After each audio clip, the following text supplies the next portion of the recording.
Us now is Kamsiyochukwu Nkechinyere, UTME highest scorer. Good morning, Kamsi. Welcome to the morning show and congratulations. Thank you.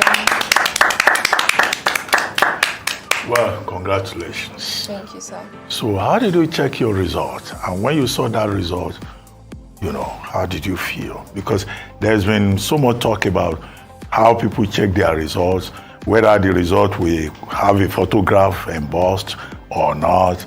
Take us through that process before we now focus specifically on you yourself.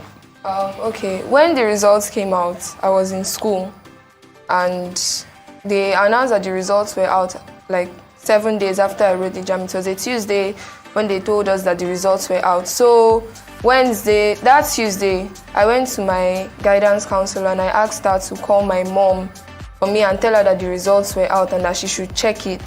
So that Wednesday morning, the guidance counselor called me into her office and then she phoned my mom. So I spoke to my mom and then my mom was the one who told me my results, my score.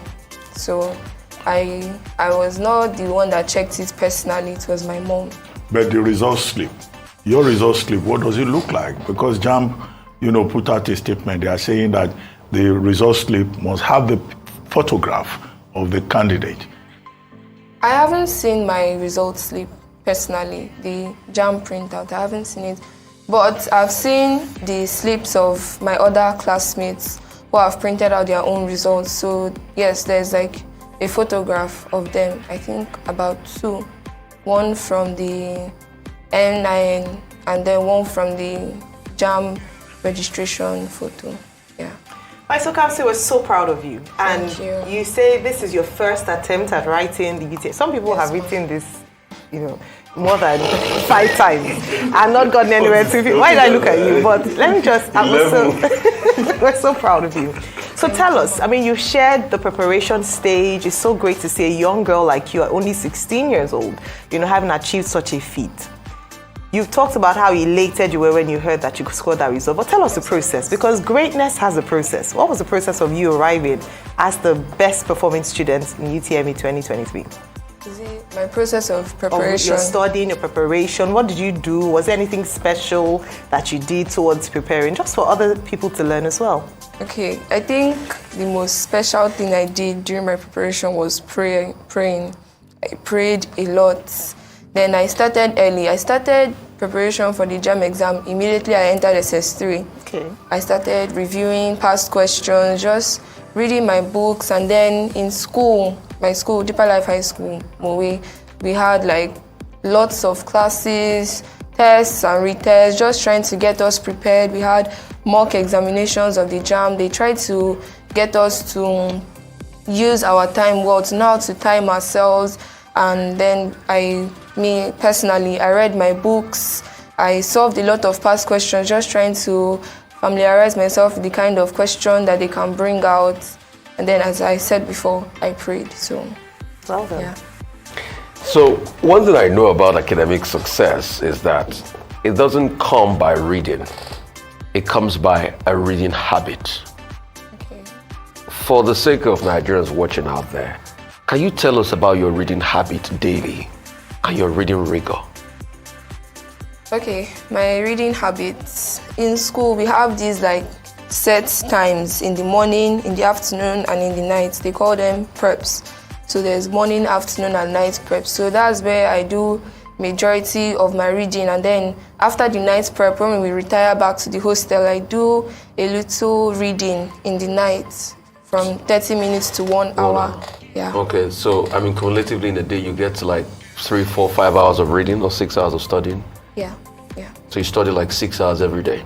Yes. Well, tell us about your school, Deeper Life High School, because the school seems to have a reputation for producing geniuses like you. What is the school environment like? What kind of teachers do you have? Because Deeper Life High School everywhere, doing so well. Tell us about the school. Okay, let me start with the teachers. We have excellent teachers in my school. I've never seen teachers like the ones we have in my school. They are so willing, so they want us to succeed at all costs, and they're willing to make any sacrifice. Some of them, they come over, they live in the school, they leave like their houses or wherever they're staying as early as maybe 5 or 6 a.m. and then they can go home as late as maybe 10 or 11 in the night, just trying to teach us, to drill us, to make sure that, okay, these children are set and prepared for this exam.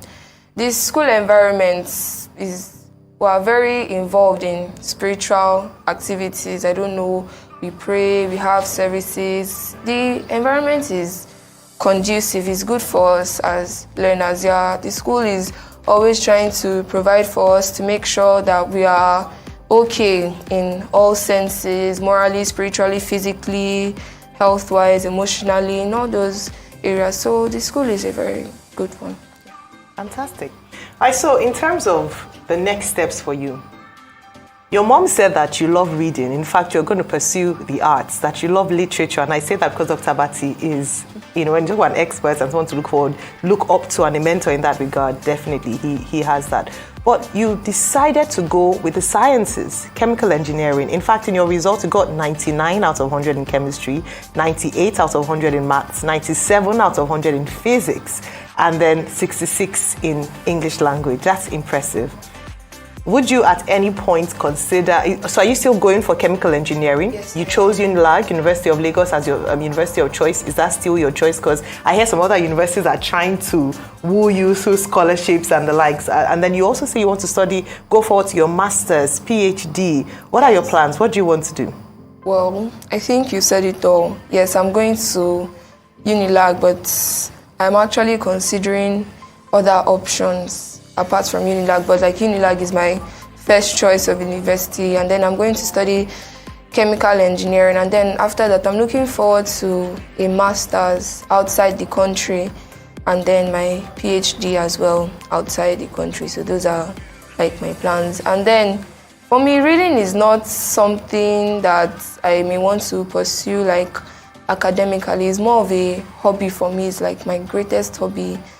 I don't know what I love to spend my time doing. I love reading literature. Any book I see, I just pick it up and I start looking at it. So it's like a hobby for me.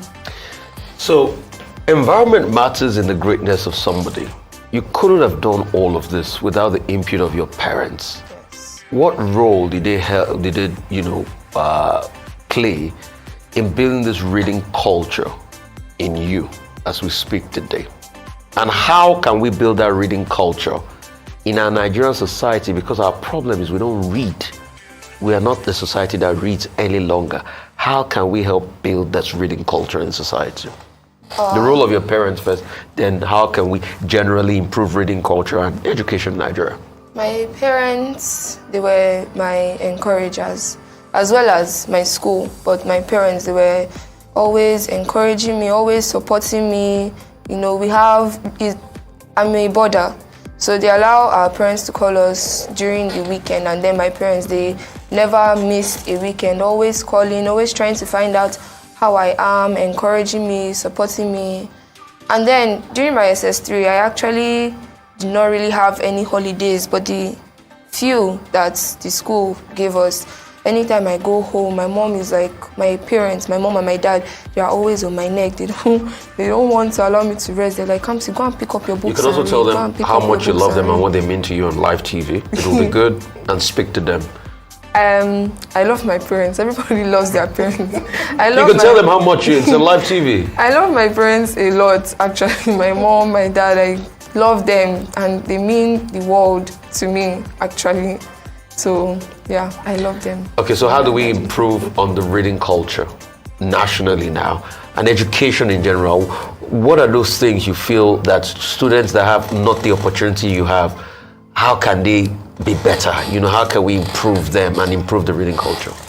Well, I feel even if, despite like efforts and everything, if someone wants to succeed, it's a matter of determination and choice. So, but how they can improve the reading culture, they can maybe maybe in schools where students are, they can create like set times for them to read, and they're like, okay, during this time and this time, you guys have to read, you have to pick up your books. And then they should also encourage them to be determined to succeed, because me personally, I feel like despite the efforts that anyone puts in, the environment, the parents, whether or not a student will succeed is a matter of their decision, their choice. If a student is like, okay, I want to succeed, I want to achieve success, the student has to be determined, the student has to choose to succeed. And then after the student has made that choice to succeed, the student has to, put in the effort. So determination helps with that. But then the environment of the students can also help by, encouraging them, throwing in incentives from time to time, and, just helping them, supporting them, Well, something quickly, like that. you've been quoted as saying you admire Pastor Kumuyi and also Dr. Ben Carson. Do you like to talk briefly about those two role models? Gifted hands. Yes. You read the book. I have. Okay, let me start with Dr. Ben Carson. Dr. Ben Carson is one of my role models, yes, because he, despite his background, despite where he came from, he has achieved so much. I think I've read all his books, Gifted Hands, Think Big, The Big Picture. I've read those 3 books, and then when I read those books, I feel so inspired, and I'm like, okay, I want to be like this one. And then Pastor Dr. W.F. Kumuyi, he's my greatest role model. Like, when he's the proprietor of my school, so we have like services, deeper life services in my school, and then anytime he comes up on stage to preach, I'm always awed by how he carries himself, how he talks, how he's not afraid to say what needs to be said, and how great he is, and the respect that people have for him. I've not met him personally, but I would really like to. Wow. Well, certainly. I'm sure Pastor Kumuyi himself will invite you as a superstar, promoting his legacy with your distinction.